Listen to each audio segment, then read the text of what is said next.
11 assembly టికెట్లు మన Telugu Desam party జాతీయ అధ్యక్షుడు అనౌన్స్మెంట్ చేసినప్పుడు పాతపట్నానికి మామిడి గోవిందరావుని అనౌన్స్ చేశారంటే నారా చంద్రబాబు గారి నాయకత్వానికి ఇంతకాలం 1983లో పుట్టినటువంటి తెలుగుదేశం పార్టీకి మేము పార్టీలో ఉంటూ తెలుగుదేశం పార్టీ కోసం సుశిక్షితులైనటువంటి సైనికుల్లా పనిచేసినాం.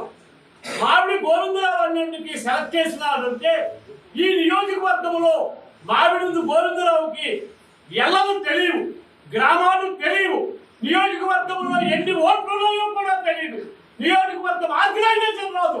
ఇటువంటి మన సుశిక్షితమైనటువంటి తెలుగుదేశం పార్టీ ఈవేళ 160 సీట్లు గెలవాలంటే మీరు పార్టీ అధ్యక్షులుగా ఈవేళ మామిడి గోవిందరావుని ఇక్కడ సెలెక్ట్ చేశారంటే ఈ 153 పంచాయతీల్లో ఉన్నటువంటి తెలుగుదేశం పార్టీ కార్యకర్తలు కానీ తెలుగుదేశం పార్టీ జనాలు కానీ హర్షించరు. ఇలాగైతే మీరు 160 సీట్లు సాధించడం కష్టమవుతుంది. కాబట్టి మీరు మా కార్యకర్తల మనోభావాన్ని గమనించి ఈ విధంగా కానీ సెలెక్ట్ చేస్తే మీరు మరలా ఒకసారి రాష్ట్రంలో సెలక్షన్లన్నీ మళ్ళీ తిరోగమనం చేసి ఆలోచించవలసినటువంటి అవసరం ఉంది.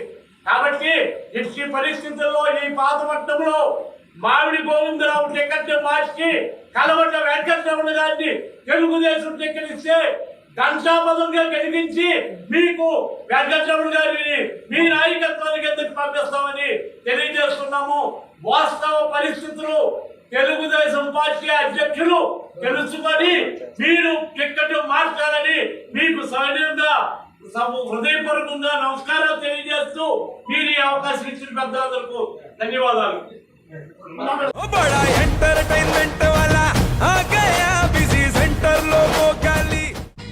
సక్కు సక్కేంద్ర సక్కు సక్కు బాయ్ బాయ్ బాయ్ బాయేంద్ర భార్గవ్ బాయ్ బాయ్. గిరాకి వచ్చే టైం ఏంది? కస్టమర్లు వస్తున్నాడు, రేటు కలిపి గురి.